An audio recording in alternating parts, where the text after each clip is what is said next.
नमस्कार मित्रांनो, तर तुमचं परत एकदा स्वागत आहे माझ्या एका नवीन व्लॉग मध्ये. आज तर आहे ना, सकाळी उठल्याच मला घरच्यांनी काम लावून, अरे देवा, घरच्यांनी दिलेलं काम पूर्णपणे पार पाडून त्यानंतर आपण गेलो पेट्रोल पंपावर, कारण की तुषार भाऊ सोबत आपल्याला जायचं होतं जरा बाहेर. गाडीला उडता गेअर टाकला आणि डायरेक्ट आम्ही पोहोचलो बोलठाण कॉलेजला. ह्या लहान मुलांना बघितल्यानंतर मला डायरेक्ट माझ्या शाळेची आठवण आली. दारू पिणारे तर उगाच बदनाम आहे, खरे बेवडे तर आम्ही चहावाले. तू समजा.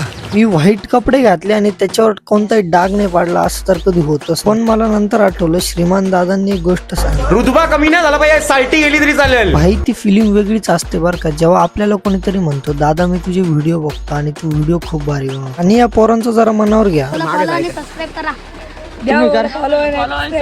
घ्या तेवढं मनावर आणि तुमच्या भावाला सबस्क्राईब आणि फॉलो करा. तुमचं काम वगैरे आवरून डायरेक्ट आम्ही निघालो होतो नांदगावच्या दिशेने. पण जाताना आपल्याला आहे ना चांदेश्वरीला, आणि तुम्हाला तर माहिती तुमच्या भावाला देवाचं खूप येड आहे. ह्या डोहा मागचा इतिहास कोणाला माहिती त्यांनी नक्की कमेंट करा. आल्यानंतर ना एकदम प्रसन्न वाटलं. आम्ही दर्शन वगैरे घेतलं आणि डायरेक्ट गेलो घरी. आल्या घरच्यांनी मला डायरेक्ट गोण्या बिण्या व्हायचं काम लावून दिलं. वातावरणाचं तर काही समजतच नाही बाई. पावसाने इतकी खतरनाक हजेरी लावली नका, डायरेक्ट विषय टॉपचाच. पाऊस आला पण पावसाने एक काम भारी केलं बरं का, वातावरण एकदम क्वालिटीचं करून टाकलं. मग काय कार्यकर्ते माघार घेता का, लगेच फोटोशूट करायसाठी गेले. आपल्या नांदगाव मध्ये एक मेळावा भरला होता बरं का. मग काय आम्ही लगेच गेलो तिथे, आणि तिथे आपल्या मम्मीने पण एक स्टॉल लावला होता. कार्यकर्त्यांच्या पोटातले कावळे जरा जास्त ओरडायला लागले होते. त्यांना शांत करायसाठी आम्ही ना नूडल्स आणि मोमोजचा आधार घेतला. आम्ही ना तेवढं कावळ्यांचं काय ते मिटवतो. तोपर्यंत तुम्ही तुमच्या वाला सबस्क्राईब आणि फॉलो नक्की करून घ्या. धन्यवाद.